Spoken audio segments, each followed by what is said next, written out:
You know, musta?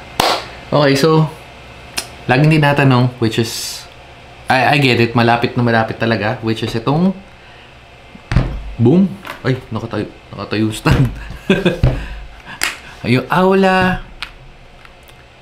F75, yan, Aula F75, oops, at saka itong VGN 75, N75 Pro, oh, VGN F75 Pro.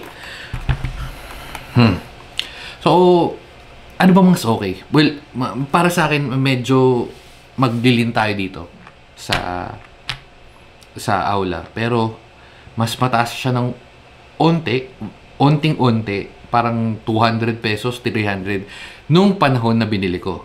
Ngayon, yung presyo ngayon, kasi, nung mga panahon na bibili natin itong mga ganitong keyboard, parang tad-tad talaga ng vouchers. Yung mga bare months. Pero kasi ngayon, yung mga discount, 200, 100, 150, which is still okay. Pero, ang lamig. Ang lamig ng aircon. Okay. Nakatutok sa akin. Pero sige, all goods lang naman yan. Okay. So, going back, halos parehas na parehas sila eh. Tingnan nyo. Aesthetically speaking, ewan ko may ganung word, pero, ang ganda na din sa parehas eh. Pero going back, kaya sinabi ko na mas maganda agad para sa akin yung Aula. Kasi nung mas naunan natin nabili itong VGN, ayan, mas maganda yung design ng Aula. Mas bago, mas modern.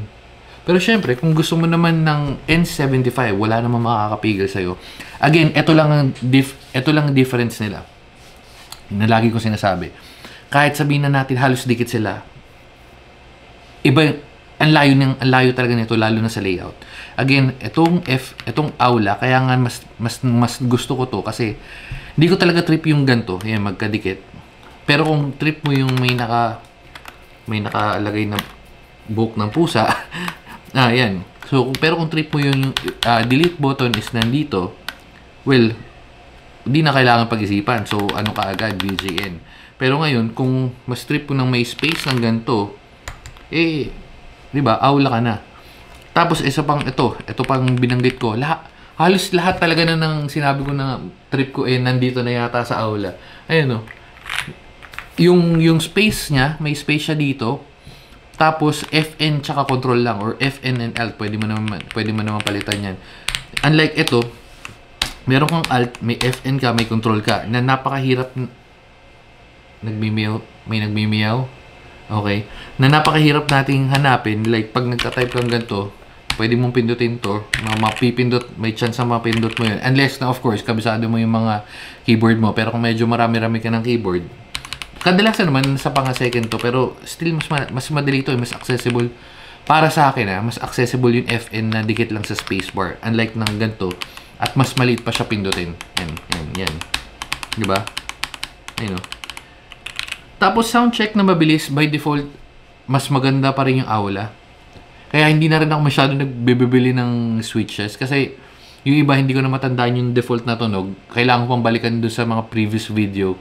Kasi tatanong ko ano mas maganda o mas ganito. Pero unless na sobrang trip ko yung keyboard, yun. Or yung bare bone yung keyboard. Check nyo. Aula. VGN. Aula, VGN, spacebar.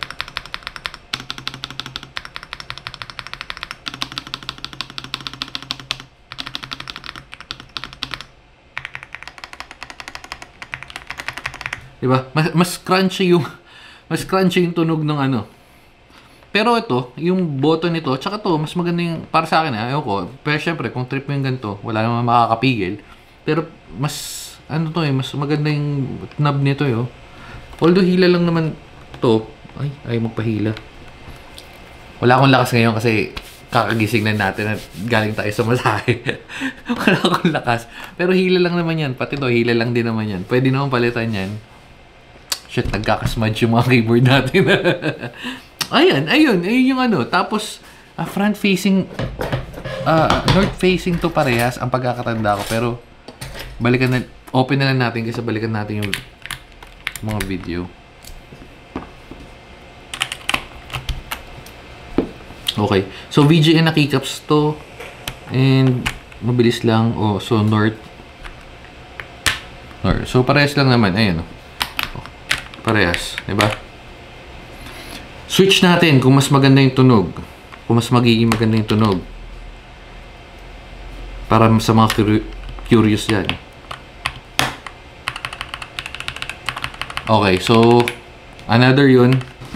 Nag-iba yung tunog.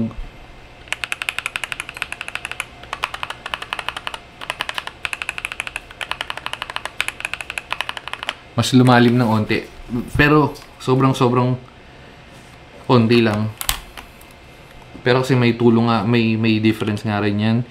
Yung pinagkakabitan ng switch mo. At hindi natin matanggal. Wait lang. Okay.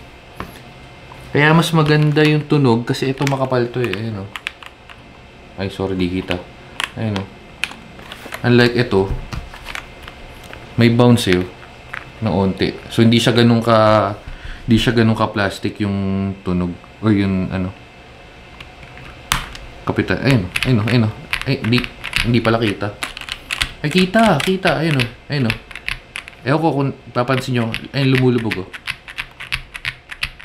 No? Kasi dito. Ito, steady oh. Steady, ano eh. Hindi ko mabanggit eh. Ayun. So, para sa akin mas maganda yung ano, mas aula. Pero, yun nga, if trip mo yung gantong layout, kasi parehas naman sila. Meron naman 4 na keys dito, which is pwede mo naman i-remap yan. Ito rin. Ang pinakamalaking difference nila is ito. Naka-cherry to, or OEM. Ito is, nasagot na to dati, nakalimutan ko eh. SA yata, or basta nagtalo pa yata sila nun. Yung keycaps ito, medyo kakaiba. Ayan. Oo, naalala ko na. Tama. Order nga pala ako ng keycaps na iba't iba pero hindi pa natin nagagawa pero siguro sa susunod na video na yun. Pero yun, yung battery, wala kasi nakalagay, no? Ayun nga, nabanggit ko yun din yun eh.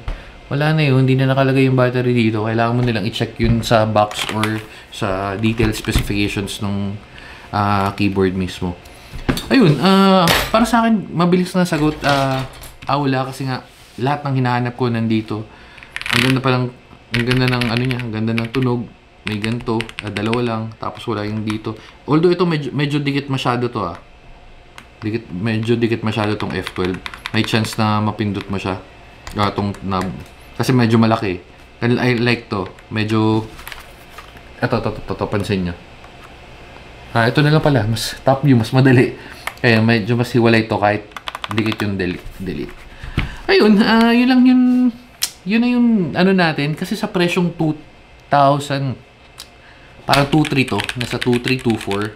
Ito nasa 2 wait, confirm ko, hindi ko matandaan yung presyo eh.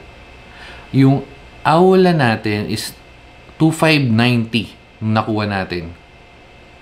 Ayan o, 2,590. And then itong VGN na mas nakuha natin na mas nauna, VGN natin is 2291. So, medyo malaki rin yung price difference or price cap nila. 2, 3, so roughly 300 pala, no? So, ewan ko ngayon, malamang sa panahon na pinapanood mo to, medyo mas mataas na yung presyo nila. Pero, try mo sa sale, like 15 or 30, or yung mga 22, 33, 44 and all. Ayun, so, tumahaba na tayo, dito na natin tatapusin. Pero tingnan nyo naman, wala nang alog yan kasi nga naayos na natin. Tingnan mo na may separate na tayong camera. Dito na natin tatapusin and bye-bye. Wala ka na lang. Bye-bye and babog.